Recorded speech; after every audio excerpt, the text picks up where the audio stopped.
Welcome to Bat Therapy, psychology of Batman, superheroes, and other comic book characters. Be a fly on the wall or a bat in the cave, listening in on a friendship built out of a love for talking Batman, comics, and the everyday struggle to achieve mental health and happiness. We are your hosts, clinical psychologist Dr. Amelia Brown and educator and comic aficionado Keaton Hopkins. Don't forget to follow us on YouTube and social media and find our Patreon at patreon.com/battherapy. This podcast is about providing education and understanding and is not a replacement for mental health treatment or support. If you're needing help, go to bat-therapy.com for resources. All right, so this week's episode is actually leading us into a month of topics. So it's May, and May is Mental Health Awareness Month. So we wanted to get a little bit more focused in on mental health related things. So today we're going to be talking about why we do this podcast, and then we're going to have a few different topics the rest of the month that talk about fun superhero characters, but from a mental health lens. So we're excited. It's going to be great. So let's talk about why we do this. Probably a good thing for people to know about us when they listen to our podcast or watch us on YouTube. Yes. Gosh, when did I first bring up this idea? Well, okay. So the idea first came up because my husband, Bill, who's the behind the scenes guy, was like, hey, he was listening to me during COVID, talk about psychology stuff. He was like, you should do a YouTube channel or a podcast or something. And I told him it was a bad idea. And then sure enough, I ended up deciding to do it eventually. And then I forget when I brought you into that conversation, Keaton. When did that happen? Do you know? Well, it was honestly, let's see, because we've been doing this podcast now for a little over 2 years. Yep. And it wasn't, honestly, I feel like you really hit the ground running. Once you mentioned it to me, it was like, all right, let's get started. That's me. Yeah. If Yeah. you know me. I applaud it because if it had been me leading it up, we would be discussing possibly one day starting a podcast. I have learned from people along the way with this, that is a skill I have or something's, It is unique to me, because you're not the only person who's said, oh, so this idea you're actually doing. It's like, well, yeah, if I'm going to, why waste my time thinking about it let's figure this out. Yeah. So for me, when the idea really started becoming something real, mental health is something I've always been passionate about. It's why I went into psychology, why I became a therapist in the first place. And a lot of the work I do is actually with people who have more chronic and persistent mental health symptoms. So I really like working with people to help them be able to live life, do life like everyone else with everyone else. And so I've always had a passion for mental health education and reducing stigma and things like that. And then COVID hit, and you just got to see all of the cracks in the systems. And yeah, I hate that, at least in our country, there's such a financial wall between so many people and knowledge and awareness and treatment and things. And I think if a person's not learning about these things until they have a problem themselves, it's like anything else. It's not too late. I mean, you can always learn, but we need to approach things from prevention. yes. We need to hit things early on. We need to talk about, hey, you know that you're not struggling right now. What are you doing right so you can keep doing it? And so I was just getting to a point where doing things through treatment just didn't feel like enough. And I think that's why I started thinking about, okay, so maybe my husband had a point that I could look at these creative routes to talk about it. Yeah. It's funny because I feel like it wasn't one of those things where when you called and told me the idea, I feel like there wasn't much persuading. You were like, "Hey, I have a podcast idea. Are you interested?" And I was just like, "Yeah, let's do it." Yep. I was like, Yeah. it has to do with Batman. You were like, I need to hear no more. Well, you called the right person. Like I don't Yep. like it was yeah, it was one of those things because it's funny. Like whenever you are like watching like biopics or something and they're introducing a new character, they're always doing like something epic, like climbing Mount Everest and they get a phone call or something like Oh, that. yeah. Like with me, I think I can't forget, I feel like I was certainly working on a Lego set when you did Oh, sure. call me. I cannot It's a remember which one it 50-50 shot was. that that's it. It 50, was Legos or Transformers. it's a 50 it's a 50-50 chance that I was doing something with Legos. It's a 90% chance that it was a Batman related Lego set. Like that's I like it. because I like it. majority of them, yeah. And as soon as you told me about it, I was so on board, especially when you told me what the theme was going to be and what you were trying to attain, because I had been doing stuff with YouTube and with Team JVS for Mm-hmm. a while. And I mean, I did a lot of reviews, reaction videos. I went to plenty of cons and it was great. But there was something where there was a part of me that's like, I want to find a way to do something that just feels like I'm doing good and not just having fun, because Mm, this is both. But yes. on one side of it, it was just like, man, that was awesome. I just met that celebrity. That was cool. I just reacted to this video. That was great. But it wasn't something where I felt really good about it. Like, oh, Mm, I'm doing something that's going to help people. And that's something I've always wanted to do. I wanted to be able to help people, whether I was volunteering at the hospital or helping run a summer camp for children with disabilities. I've always loved doing something that gave back. And yeah. I also, if we're being completely honest, I've also struggled with with my mental health. Mm, And it's one of those things. I feel like one of the first questions I ever asked you, and I don't know if it was in an episode or when we were just planning the podcast, I asked, is there such a thing as good mental health? And by that, I mm, meant, is it something that's attainable, or yeah. do we simply all have good mental health practices, or or do people break down things well? But is there a certain point where someone's like, yep, check mark, your mental health is tip top? Because it was one of those things, because I feel like I'm never 100%. You know what I mean? Like I feel Mm, like I have good days and I have bad days, but I never have days where it's like, man, you aced that. You've cleared the mental health stage. You're good to go. You're yep. untouchable, right? Because it comes in waves. Yeah, and I mean different people, different things, right? Yeah. And there are a lot of people where it comes in waves. And I mean everything comes in waves. It's just how much does that reverberate?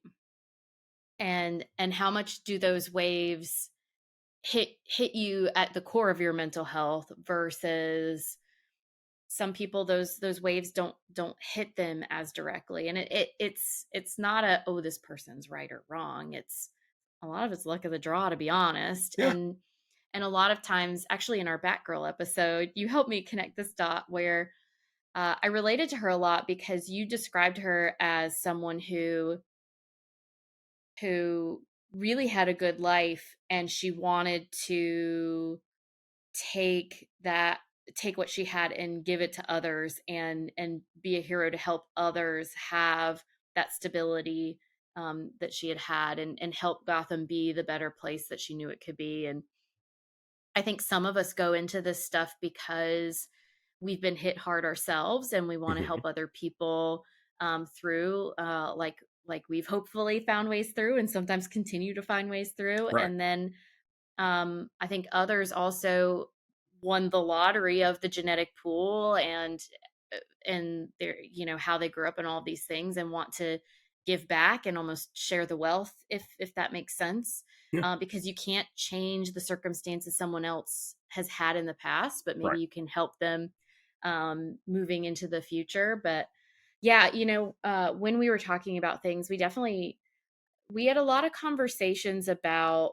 what it would look like, what our roles were.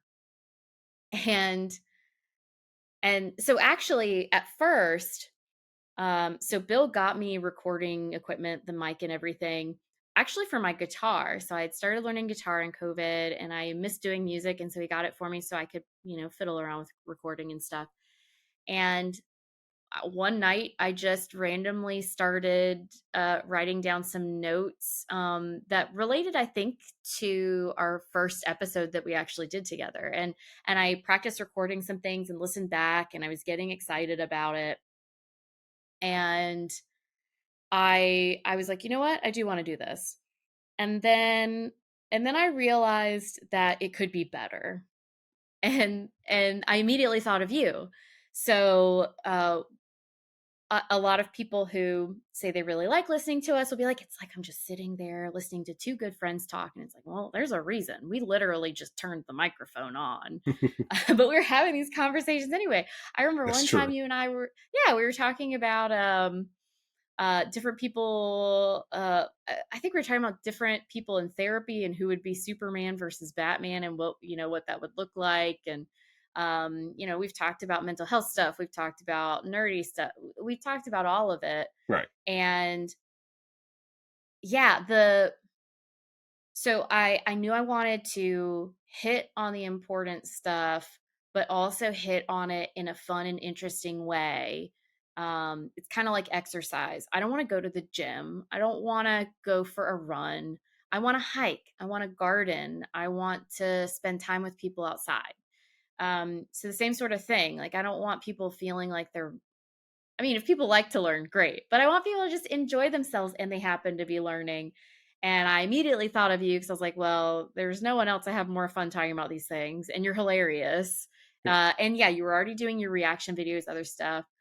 So it was a natural bridge.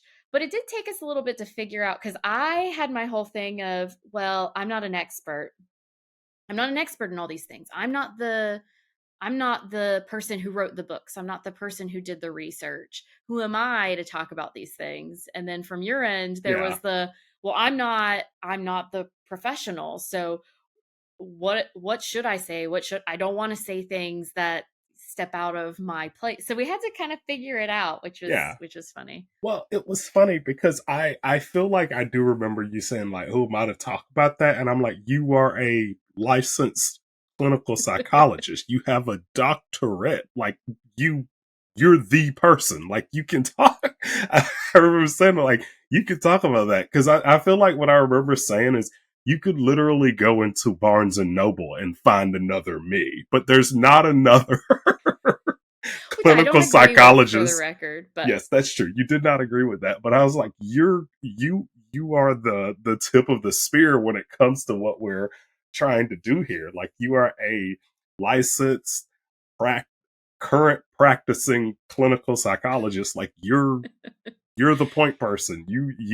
Yes, you're the it's expert it's very between funny us. the well, so there's a lot of inferiority complex. There's a lot of imposter syndrome for those of us that do extra academia and whatnot. There's perfectionism, all that fun stuff. There's also though when I went through training, there was also still the threat of be invisible. The internet is a scary place. You only want your professional stuff to be able to be found, lock everything up. And really, the way to be out there was you're doing a presentation, you're getting a peer reviewed article out there and other things. Don't be able to be found by Google, by anything else. And so I had to get over that sense of no, no, no, I don't want to be found to, well, nowadays people are going to find you. How do you control your own narrative? But also, I talked to some other psychologists who had a really great point about the content's going to end up out there. The quality is the question. And so if you have the ability to bring that quality, then seriously think about it. And I've I've learned over the years from you and my husband and some other people that my gift is not being the person who is the name at the top of the paper or the one who created the treatment or any of that stuff. But I'm really good at talking about these things in a way that I can draw in a large audience and it's not just other clinicians. And that's important. I honestly think one of the biggest issues we have is there's so much good information and it's not getting to everybody. And so how do Right. we get it out there? So who knew I'd brush off my theater chops from back in the day and Yeah. whip out a microphone. Like you said, it's easy to not have confidence when you're like, hey, but I'm not the number one expert. And Mhm. one of the things I've always told my students, the first day of class, I always tell them the same thing. You're only as smart as where you're standing on the planet. And by Mm. that, and I tell them because I'm like, listen, when it comes to biology and chemistry, I am the smartest person in this room. I have no Mm. doubt about that. Y'all probably also have no doubt about that. But if you were to drop me into a Fortnite game, I don't even know the controls. I've never played Fortnite. I can proudly say I've never once played Fortnite. Not that I'm taking shots at Fortnite. My friends keep trying to get me to play. I'm going to do it one day. I wouldn't know what to do. They would be the Mhm. experts. Same thing. I Yep. don't have TikTok on my phone. I'll look at the TikToks that friends send me, but outside of that, I would not know what to click and what to do to make it funny and add music and all that. I'm not an expert. Photosynthesis? Yes. Cellular Yep. respiration? Yes. The different kingdoms of animals, the different animal kingdoms? Yes. Like all of this. That's my area, Yep. right? But but I feel like everybody has their place. And when it came down to this podcast, I'm just like, man, yeah, I definitely have mental health struggles. No, I'm not really ashamed to talk about it. Yeah, I know a lot about Batman. And I'm like, all right, I've suffered from depression and I love Ninja Turtles.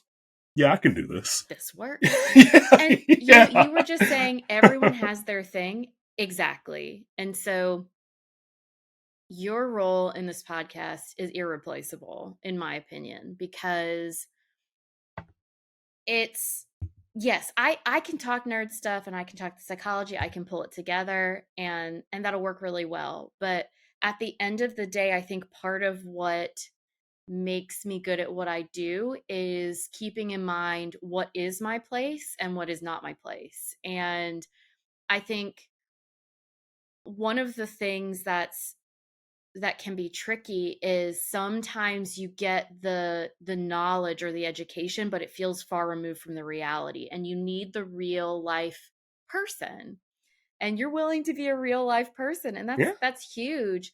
And I really respect, and by the way, for anyone who hasn't heard us talk about this before, we talked beforehand, we talked after episodes. If certain things come up, we check in.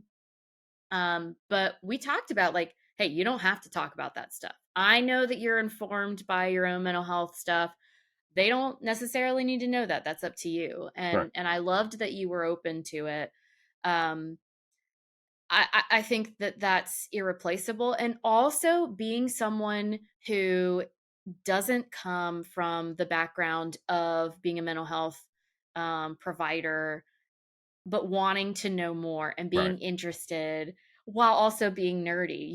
You are the listener. It's like the listener actually gets to be involved in the podcast. yeah. And I think that that's a really cool piece that I felt like I was missing, which is why I was like, hey, Keaton, you know how I was toying around with this idea? What would you think about joining me on it? Yeah, and it was one of those things when like you said, it was rough around the edges when we started because we were just trying to figure out what to do. Like I knew Mm, that I wanted to talk about Killer Croc, but I'm like, mm-hmm. how do we put him on the couch? What do we do with that? And it was one of those things we had to find because I remember the Killer Croc episode. We didn't even release that first one, did we? We redid it. Yeah. Yeah, we redid it Because later. so Okay, so what we recorded an episode or two. The Arkham Asylum one. There might have been one or two others. I can't remember. And then we used our network and we sent it to some people to ask their thoughts on it.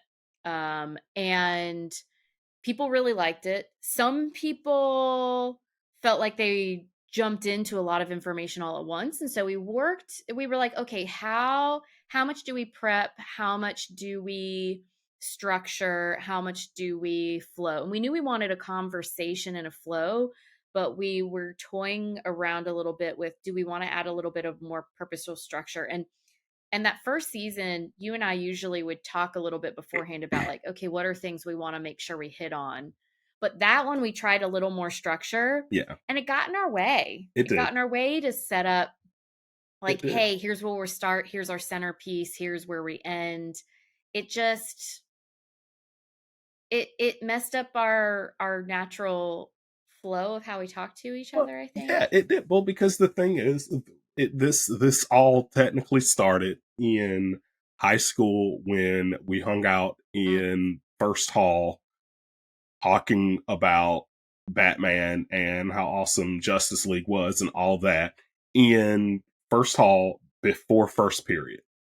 Like, that's how it all started. Our yep. whole That's group, literally all we knew about each other yeah, our whole group of for friends years. just, yeah, for a very long time. And so that's where it started. And I think it was one of those things when we were doing this podcast, we also said, man, this will be good because it's so hard to keep up with each other because I'm over in North Yeah. Carolina and y'all are in Texas.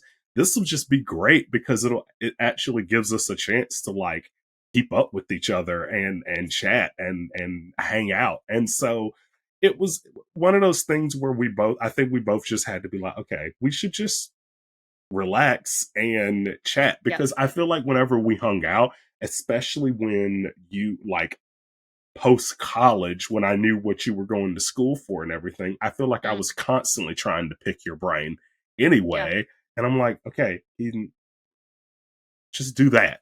Just do that because it's so Exactly. hard Yep. and it because as soon as you put on the headphones, as soon as the microphone comes on, you're like, oh God, what do I say? And that I know. Do you remember nervousness those is first few still episodes? there, but Yep. yeah, And those first few episodes, afterward, we'd be like, "Hey, Bill, how do my husband? How do we do? How do we do? Was it okay? Did you let? Was it that was there too much psychology? There wasn't enough psychology. There was too much of it. There was not enough. It was always one or the oh, there wasn't enough of it. Oh, there was too much of it. And every time he'd be like, "It's good, you guys. just Like it's really." relax. It took me a while to actually listen to some of them, and I wasn't looking forward to it, but I'm glad I did. And I actually sometimes I listen to us on the way home when I'm driving from work, which I'm realizing sounds really narcissistic, but it it's it was actually a relief because in some ways it was like, okay, this is coming off as us talking to each other and hitting on things, and I'd listen and I'd be like, oh, you know what I should have talked about on this episode, and I think of something, and then we ended up talking about it Yeah, on the recording. I just didn't remember it, yeah, right? So the way you think about things, your memory holds certain things or it skews certain things. So listening back was actually really nice because I could balance some of that out. But who knows? It could have turned the other direction if we weren't actually good at this. absolutely, absolutely. But at the same time, when we first started, we have to give credit to a source that is very easy to dig into, Batman. Because Love honestly, that guy. yeah, I tell you, it makes me think about like whenever you have an RPG and your character has all of these different stats. I can't stand RPGs, by the way. I hate going around collecting things, but to each their own. But uh, whenever I look at an RPG and it has all these stats, it's like, oh, strength, health, intelligence, like all of that. You look at Batman, he has maxed out stats for almost everything. Mm-hmm. But if we were to have a mental health stat, I don't think it would be that 99 or 100, No, probably right? not. And Strength, here's yes. Stamina, all day. Yeah. Well, and Money, here's of course, infinity. yeah, that's his superpower, some people say, and Yeah, they're not entirely wrong. I will give them that. Here's the must be interesting thing nice. about him. So, totally agree with you. And yet he doesn't some storylines lean towards some things, but for the most part, he does not actually have a mental health diagnosis. But he definitely struggles with a number of things that could put him at risk for some of those things happening, all the trauma that happened and how that could affect him, how much he isolates himself, how much he tends to withdraw and sort of instead of embrace the support that's there. His communication could use some work in a lot of storylines. He actually loses some of his bat family for chunks of time because of how he acts and reacts to things. And he's a very interesting character. And I actually like that. Don't get me wrong. I find it interesting to look at mental health symptoms and diagnoses, and I think it's important for those to be written into things. But I think it's also important to acknowledge that mental health and what goes on there, sometimes there's a diagnosis or a symptom pattern. Other times it's more how we interact with the world and how do we adjust it. I remember, so when I was growing up, I was always, watching Batman stuff, pretending Batman stuff, this, that, and the other. And I remember one time when I think I was an adult by then, my mom was like, "Why Batman?" And I was like, "I don't know." But I think it has to do with he was such a capable person. He was such an amazing superhero. And yet he was so human with these flaws that showed that he could probably be really hurting or really separate, but his stubbornness and um his persistence kept him going. I really related to that in a lot of ways, I think personally, but also was just drawn to him because you have to look underneath the surface to really see his stats that aren't at 99 100%. And I love that. I love people that you got to dig in a little bit to really see what's going on. Absolutely. And it's something, it's one of those characters I feel like he can just, I think it's easy to relate to him because everybody, I feel like, wants to be that strong, even if Mm, it's just temporarily, whether it's being able to figure out anything, whether it's being able to physically accomplish any feat, whether it's being able to crack any code. Everybody at some point has wanted to be like him. And I feel like another thing that I always really liked about him was how he would just lock in. He would just lock yeah. in. Mm-hmm. He wouldn't be distracted. He wouldn't lose his focus. He was on a mission. And Yep. that's something I always like with him that you didn't see in a lot of other superheroes. A lot of other superheroes, yes, it's all about it was just different because a lot of other superheroes just like, I'm gonna save lives, I'm gonna do good. But with Batman, it was just like this hyper intensive focus. Mm-hmm. And he's like, I'm not stopping until the job is done. And, being a kid and watching him get beat by Bane and come back, and it's like, all right, I'm Yeah. back in the ring. We're doing this again. Or going up against the Joker, no matter how much the Joker would try and break him and do stuff that just messes him up and losing Robin. He's like, all right, I got to come back because in Yep. his mind, he's like, if I don't do this, no one will. But also, if I don't do this, what happened to me is going to happen to someone else. And But also, what happened to me is going to happen to someone right, else. But how can I push myself so hard that I can forget in yeah, some moments that no yeah, matter what I do, I mean, what are the odds that it can get to a point where that kind of thing never happens? yeah, So yeah, he just pushes and pushes and pushes because he's gonna darn well try. yeah. But at the same time, it's it's also interesting because he is a regular person, and by that I mean he's normal flesh and Yep. bones. He's not from another planet. He didn't Yep. get hit by gamma rays. He doesn't have a super serum.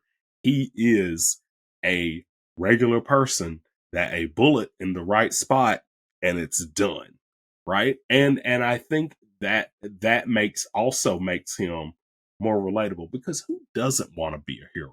Like, who doesn't Mm, want to be someone's hero? Like, I'm not even talking about going out and saving your city, but just that feeling of someone being just simply thankful for you, mm. or just that feeling of accomplishment, like, hey, I helped do that, I I was fixed about to that, say, I you mean, know. you were talking about it earlier. Meaning and purpose is so important. Yeah, It when hey, I think we can all agree you get tired of working, having jobs, this, that, and the other. But you know what happens if we're not careful when we don't have work, whether it's due to disability, whether it's due to retiring or whatever it might be. You can lose that sense of I'm doing something that's for something outside of myself. It makes some sort of impact yeah, in some way.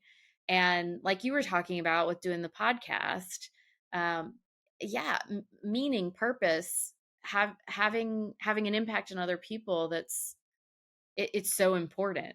yeah, And yeah, it there with Batman, you can relate to him because, okay, well, he doesn't have super speed either. He yeah, can't read people's minds either. He can't, be impenetrable by anything but kryptonite's everywhere either. yeah. But there's a clear, in my mind, there's a very, very clear bridge between comic books and mental health. The same way, there's a very clear bridge between comic books and how it keeps up with society, right? Mm, Like, I've yep, always laughed whenever people are like, ugh, keep politics out of comics, or keep woke out of comics, which they don't know what woke means, but they yep. it's always been funny to me It's whenever like, they where have say you that, because been? it's like, what do you think comic books are about? Like, Yep.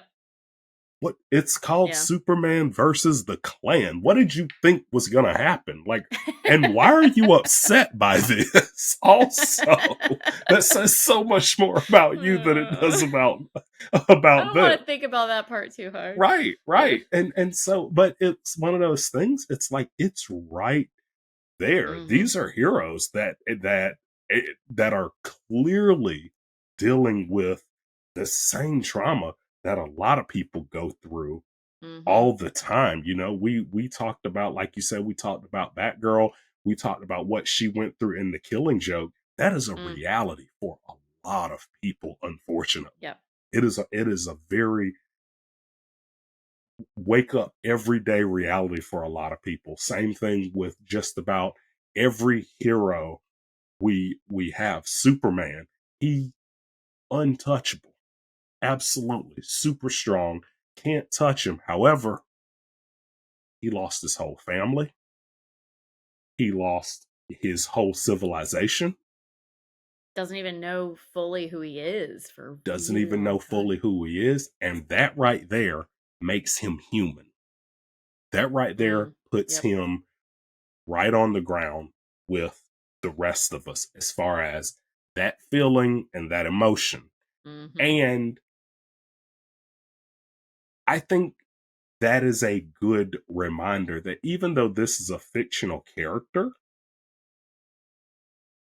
I think it kind of puts it in perspective that it's okay to feel this way and have these feelings. Mm. And that's something throughout this whole time when we've been doing this podcast that I've always really liked. It's whenever we bring up a topic or we bring up an issue, it's always from this lens of, hey, this is a problem. Sometimes that's okay. Yep. Sometimes it's okay. It's okay to not be perfect. It's okay. There's nothing wrong with being broken. There's we can work on it. Like, that's that, Yeah. and that right there is, in my mind, what the definition of good mental health is. Just simply wanting to work on it. Yeah. I totally agree with you that one of the biggest barriers to moving forward is fighting the reality that we're in because we don't like it, because we don't think, and it might not be okay. But it can feel like if you find a way to say this is what is, it can feel like you're giving up. It can feel like you're saying that whatever's being done to you is okay, when it might be something really unjust or unfair. But we can fight so hard against not being okay that we don't have any bandwidth left to move through it. So I'm totally with you with that. And part of why you and I think from the get-go have been holding on to the mindful nerd moments too, where we said, "Hey, let's actually also let's take these characters and really show how they are like us.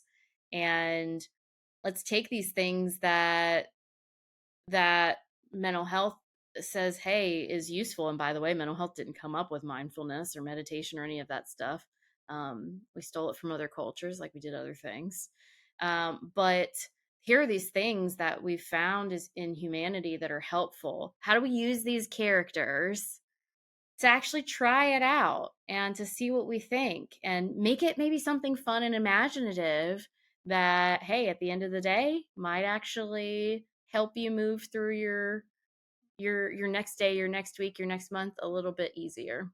From my point of view, it is something that has literally helped me move Mm, from point A to point B. Because I mean, like you said, I am, when I'm up here, I do try and be as open as possible because I do really want people to know that they're not alone. I mm, do suffer from anxiety. I do have depression. I have ADHD.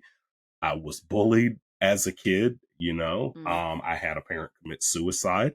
You, all of these are things that, as horrible as they were, they still got me here. And Yes. it's one of those things where, you know, you look at it almost like, I look at it at times almost like a video game, and it's like, okay, this next level might be harder, but you know what?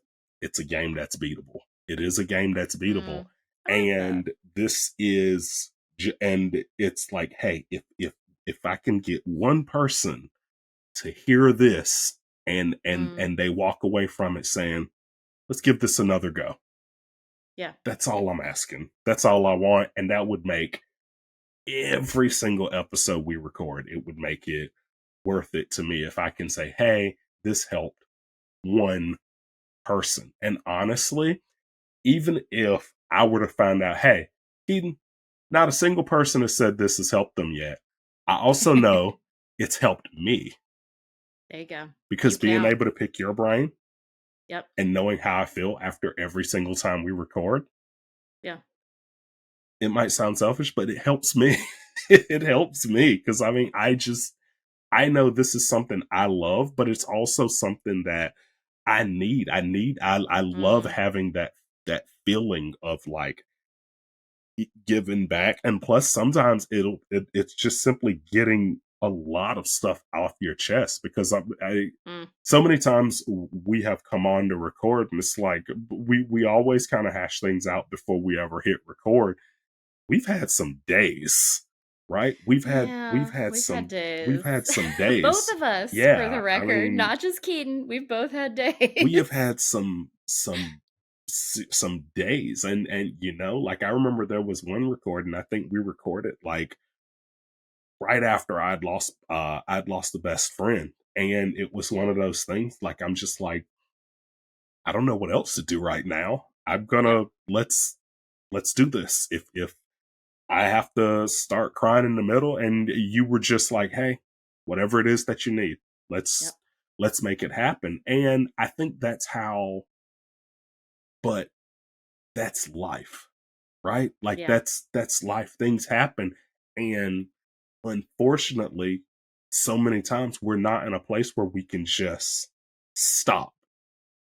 And on top of that, a lot of people don't need to stop. They're like, okay, I have to stay busy. I have to do something.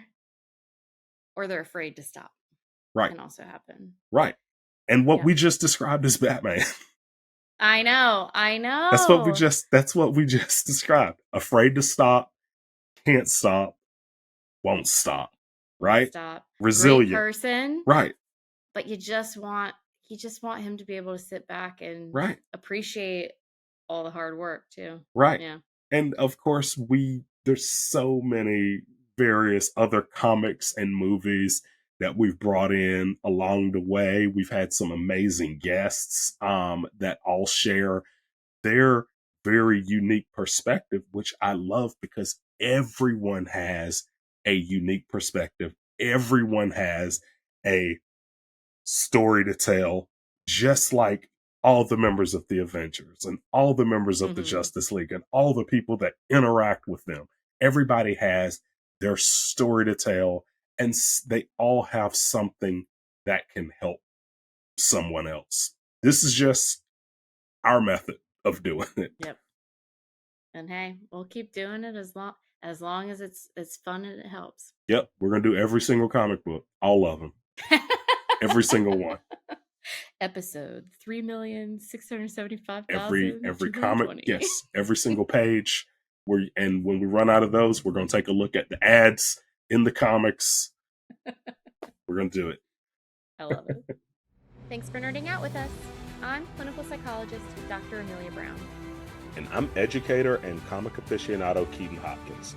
Check out my TV and movie reviews on YouTube at Team JVS.